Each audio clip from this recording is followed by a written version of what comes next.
তোমাদের অজানা অজৈব লবণের ধারাবাহিক বিশ্লেষণ অর্থাৎ তোমাদের ইন্টারমিডিয়েট লেভেলে লবণ বিশ্লেষণের জন্য একটা সংক্ষিপ্ত চিত্র এবং শুধু শর্টকাট পদ্ধতিতে কিভাবে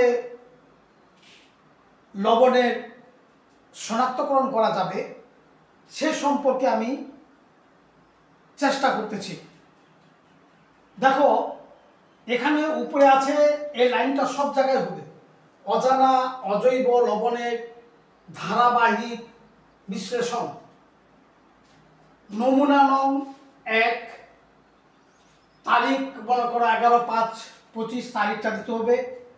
প্রকৃতি, ভৌত প্রকৃতি দানাদার, বর্ণটা হইল নীল এবং সেটা পানিতে দ্রবণীয়। এ হলো ভৌত অবস্থা। এবার পানিতে নমুনাটির মূল দ্রবণ প্রস্তুত করা হলো, এটা হলো মজুদ দ্রবণ বা স্টক সলিউশন। এবার ক্ষারীয় মূলকের সিক্ত পরীক্ষা, প্রথম ঘরে পরীক্ষা, দ্বিতীয় ঘরে পর্যবেক্ষণ, তারপরে শেষ হলো মন্তব্য। পরীক্ষাটা হলো 1 নম্বর, একটি পরিষ্কার পরখ নলে 1 মিলি মূল দ্রবণ নিয়ে উহাতে পটাশিয়াম ফেরোসায়ানাইড যোগ করা হলো। দেখি এখানে মূল দ্রবণ প্রস্তুত করা আছে, এখানে 1 মিলি নিয়ে এই 1 মিলি নেওয়া হলো, এখানে পটাশিয়াম ফেরোসায়ানাইড যোগ করা হলো। যোগ করে আমরা পর্যবেক্ষণে দেখব কি পাইলাম।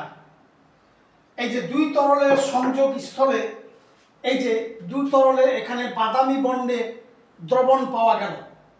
তাহলে পর্যবেক্ষণে লিখব যে বাদামি বর্ণের অধক্ষেপ পাওয়া গেল।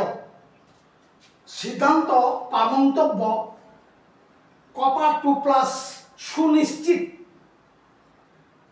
সুনিশ্চিত এবং zinc ion, ferrous ion, ferric ion অনুপস্থিত। কারণ জিঙ্ক হলে সাদা হতো, ফেরাস এবং ফেরিক হলে নীল হতো, সুতরাং বাদামি যেহেতু হলো তাহলে এটা হলো কপার আয়ন সুনিশ্চিত। এর বিক্রিয়াটা হলো copper sulphate plus potassium ferrocyanide. এই 4টা পটাশিয়ামকে তারা থেকে 2টা কপার, অর্থাৎ কপার ফেরোসায়ানাইড ও পটাশিয়াম সালফেট, এটা বাদামি বর্ণ পাওয়া গেল। তাহলে এখানে কপার সুনিশ্চিত। যেহেতু পটাশিয়াম ফেরোসায়ানাইড দিয়ে জিঙ্ক, ফেরাস, ফেরিক পরীক্ষা করা হয়, এই দুটো যেহেতু সাদা এবং নীল পাওয়া গেল না, তাহলে জিঙ্কও নাই, ফেরাসও নাই, ফেরিকও নাই, কপার সুনিশ্চিত। এখন 2 নম্বর পরীক্ষাটা, একটি পরীক্ষা নলে সোডিয়াম হাইড্রোক্সাইড নেওয়া হলো, জেলির ন্যায় কোনো অধক্ষেপ পাওয়া গেল না, তাহলে অ্যালুমিনিয়াম অনুপস্থিত। এবার 3 নম্বরে একটি পরীক্ষা নলে ন্যাশনাল দ্রবণ যোগ করা হলো, বাদামি বর্ণের দ্রবণ পাওয়া গেল না, তাহলে অ্যামোনিয়াম অনুপস্থিত। এবার 4 এবং 5 যথাক্রমে ক্যালসিয়াম অক্সালেট একটা টেস্ট টিউবে নেওয়া হলো, আর একটাতে নেওয়া হলো পটাশিয়াম পাইরোএন্টিবোনেট। 2টি পরীক্ষা একসঙ্গে দেওয়া হয়েছে, অর্থাৎ 4 নম্বর পরীক্ষাটাতে ক্যালসিয়াম অক্সালেট দিলে কোনো পরিবর্তন হবে না। অনুরূপভাবে আরেকটি পরীক্ষা হলে পটাশিয়াম পাইরোএন্টিবোনেট দিলে কোনো পরিবর্তন হয় নাই, সুতরাং ক্যালসিয়াম ও সোডিয়াম অনুপস্থিত। তাহলে ক্ষারীয় মূলকের সিদ্ধান্ত হলো কপার সুনিশ্চিত। ক্ষারীয় মূলকের এতগুলোর মধ্যে একটি পাওয়া যাবে। এবার অম্লীয় মূলকের সিক্ত পরীক্ষা, এটাও ঠিক পরীক্ষা করা হলো, একটি পরীক্ষা নলে সিলভার নাইট্রেট দ্রবণ যোগ করা হলো, এটা পরীক্ষা। দেখা গেল কোনো সাদা পদক্ষেপ পাওয়া গেল না, অতএব ক্লোরাইড অনুপস্থিত।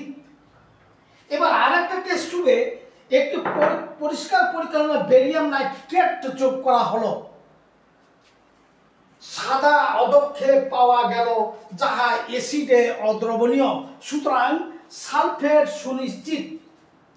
কিন্তু বুদবুদ আকারে ওঠে নাই, এবং উঠে নাই যেহেতু HCl যোগ করার পরেও, সুতরাং কার্বনেট অনুপস্থিত। যে সাদা পদক্ষেপটা পাওয়া গেল অ্যাসিডে অদ্রবণীয়, বুদবুদ কোনো উঠল না, সুতরাং সেটা সালফেট। যদি বুদবুদ উঠত অ্যাসিড দেওয়ার পরে তাহলে সেটা বলতাম কার্বনেট, তাহলে সালফেট সুনিশ্চিত। এখন সিদ্ধান্ত হইল লবণটির ক্ষারীয়মূলক হইল কপার আয়ন, অম্লীয়মূলক হইল সালফেট আয়ন। লবণটি হইল কপার সালফেট, লবণটি হইল কপার সালফেট। তাহলে এই লবণটির ক্ষারীয়মূলক হইল